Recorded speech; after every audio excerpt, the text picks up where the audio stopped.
Taste the Daily. Chennai ஆரியபுரத்தில் மழைநீர் வடிகால் பணிக்காக தோண்டப்பட்ட பள்ளத்தில் மழைநீர் தேங்கி கடும் துர்நாற்றம் வீசுவதால் பொதுமக்கள் அவதிக்கு ஆளாகியுள்ளனர். காமராஜர் சாலையில் நடைபெற்ற வடிகால் வாய் பணிகள் சரிவர முடிக்காமல் பாதியிலேயே நிறுத்தி வைக்கப்பட்டதாக கூறப்படுகிறது. எனவே இதற்காக தோண்டப்பட்ட பள்ளத்தில் மழைநீர் தேங்கி கடும் துர்நாற்றம் வீசுவதுடன் கொசுக்கள் உற்பத்தியாகி நோய் தொற்று பரவும் அபாயம் ஏற்பட்டுள்ளது. மழைநீர் வடிகால் பணிக்காக பல கோடி நிதி ஒதுக்கி பணி மேற்கொண்டதாக விடியா முதல்வர், மேயர் உள்ளிட்டோர் பேசி வரும் நிலையில் இதுதான் மழைநீர் வடிகால் பணியை முடித்த லட்சணமா என மக்கள் கேள்வி எழுப்பினர். இதை எவ்வளோ சீக்கிரமாக மூட முடியுமோ அவ்வளோ சீக்கிரமாக மூடி கொடுத்தா பொதுமக்களுக்கு வசதியாக இருக்கும்.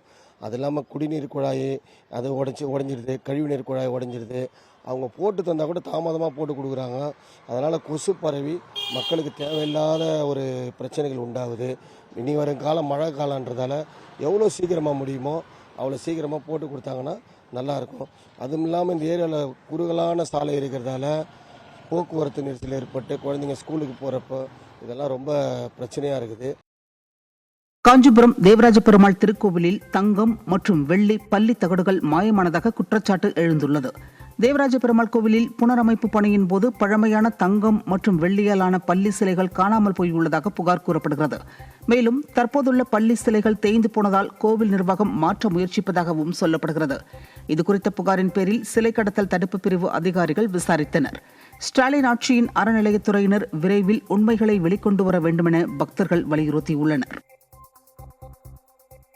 நீலகிரி மாவட்டம் உதகையில் சாலையோர தள்ளுவண்டி உணவகத்தில் சோயா உணவில் புழுக்கள் இருந்ததால் வாடிக்கையாளர்கள் அதிர்ச்சியடைந்தனர். சேரிங் கிராஸ் பகுதியில் சாலையோர பகுதியில் இயங்கி வரும் தள்ளுவண்டியில் விற்பனை செய்யப்பட்ட சோயா உணவில் ஏராளமான புழுக்கள் இருந்துள்ளது.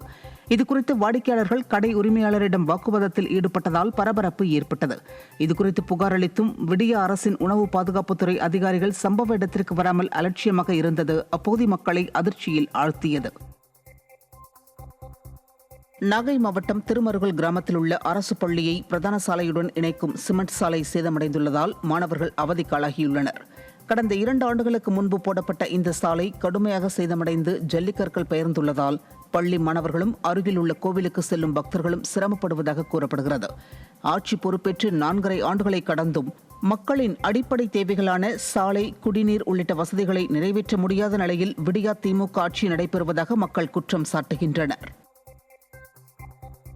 நெல்லை மாவட்டம் சுத்தமல்லி அருகே பழவூர் கிராமத்தில் ஆங்கிலேயர்கள் கட்டிய தாமிரபரணி தடுப்பணையில் 800 ஆண்டுகள் பழமையான பாண்டியர் கால கல்வெட்டுகள் கண்டுபிடிக்கப்பட்டுள்ளது. மனோன்மணியம் சுந்தரனார் பல்கலைக்கழக தொல்லியல் துறை மாணவர்கள் கள ஆய்வின் போது இவற்றை கண்டறிந்துள்ளனர்.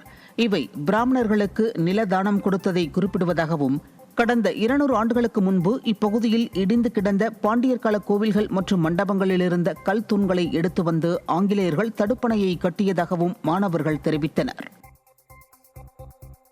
திருநெல்வேலி மாவட்டம் தச்சநல்லூர் 14வது வார்டு பகுதியில் 1 மாதமாக தேங்கி நிற்கும் தண்ணீரில் கொசுக்கள் உற்பத்தியாகி மக்களுக்கு நோய் தொற்று ஏற்படும் சூழல் உள்ளதாக குற்றச்சாட்டு எழுந்துள்ளது.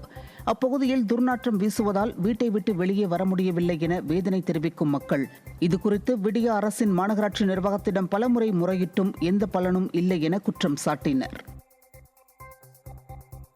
கடலூரில் ரிசர்வ் வங்கி பெயரில் 80 லட்சம் ரூபாய் இரிடியம் மோசடியில் ஈடுபட்ட நபர் சிக்கினார்.